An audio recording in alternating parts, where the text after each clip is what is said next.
Hello, happy Friday, everyone. All right, so today we are going to talk about how to use the two flow charts that we built yesterday, whether you did them in class or you did them at home using the video, to answer sort of mixed problems here. All right, so I've picked a few problems from the assignment you're gonna do today, so you might wanna write these down as we go through the warm-up. You're also gonna want your periodic table and your polyatomic ions chart. So let's start with this problem here. They've asked us for two things: to identify the type of compound and then to give us the name. So we have Ca parentheses OH2. So we are going to write the name. So I want to be on the naming side of my flow chart. And the first question is the first element a metal? Yes or no? Our first element is calcium, which calcium is over here. It's a group 2 metal. So the answer here is yes, it is a metal. Does the metal have more than one charge? Well, the answer here is no, because it's a group 2 metal, and so its charge is always +2. There's never another charge for it. So we're gonna go this way. So we're gonna start by writing the name of the metal, okay?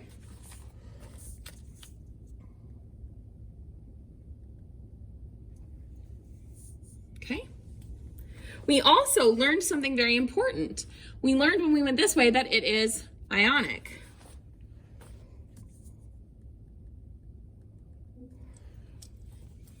Okay, so now that we wrote the name of the metal, let's come down here. After the metal, is there more than one element? Well, we have a parentheses with oxygen and hydrogen in it. So yes, there is more than one element. So since there's more than one element, we're going this way, we need to write the name of the polyatomic, do not change the ending. So we need to go and find the polyatomic ion OH on our polyatomic ions chart.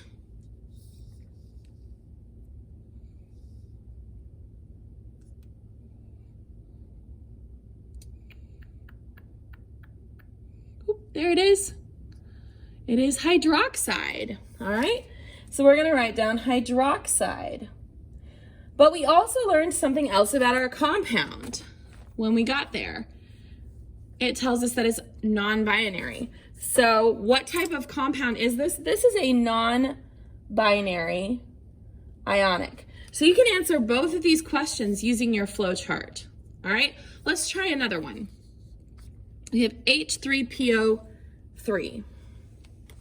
Okay, is the first element a metal? Hydrogen, not a metal. So we're gonna go this way, it's no. So now we know it's covalent. So is the first element hydrogen? Yes. So not only is it covalent, we know it's an acid, all right? Is there more than two elements? It was H3PO3. So hydrogen, phosphorus, and oxygen, yes, we have more than two. So we're gonna look up the name of the polyatomic ion, change the ending from ate to ic and from ite to s.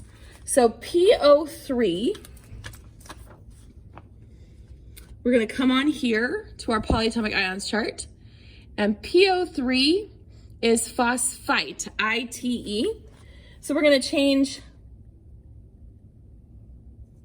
and remember with phosphorus and sulfur, we put the back on. So we're gonna put the and then we're gonna change the ite to OUS acid. So this is phosphorus acid, and this is a non-binary acid, also known as an oxyacid. All right, let's try another one. We have CuSO3. So is the first element a metal? Copper, I think everybody probably recognizes that copper is in fact a metal.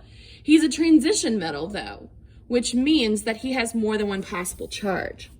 So yes, it is a metal. Does it have more than one possible charge? Yes. So now we would need to write the name of the metal and the Roman numeral.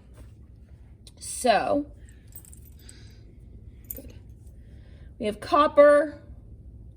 I'm gonna leave a spot for the Roman numeral for us to come back and figure that out. And then after the metal, is there more than one element? It's SO3, so yes. So we need to write the name of the polyatomic ion and not change the ending. So SO3 on my polyatomic ions chart is sulfite, I-T-E, and sulfite has a 2- charge. And there's only one of them, and there's only one copper.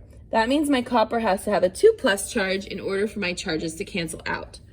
So remember, the Roman numeral is the charge of the metal. So if copper has a 2+ charge, that makes this copper 2 sulfite. Okay? Down here, H2S. Oops, sorry. And then this is a non-binary ionic. Down here, H2S. Is the first element a metal? Hydrogen is not.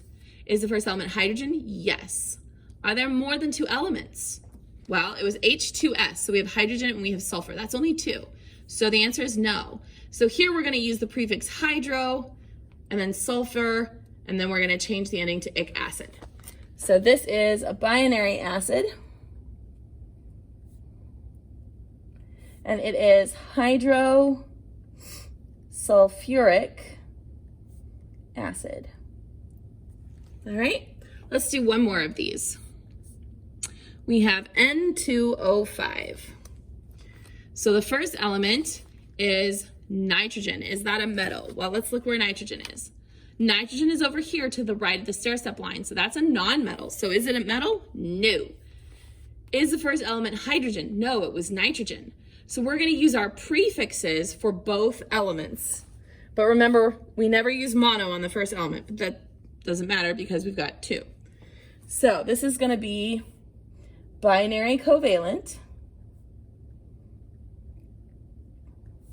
And it's dinitrogen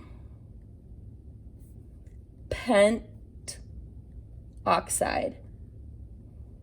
Okay.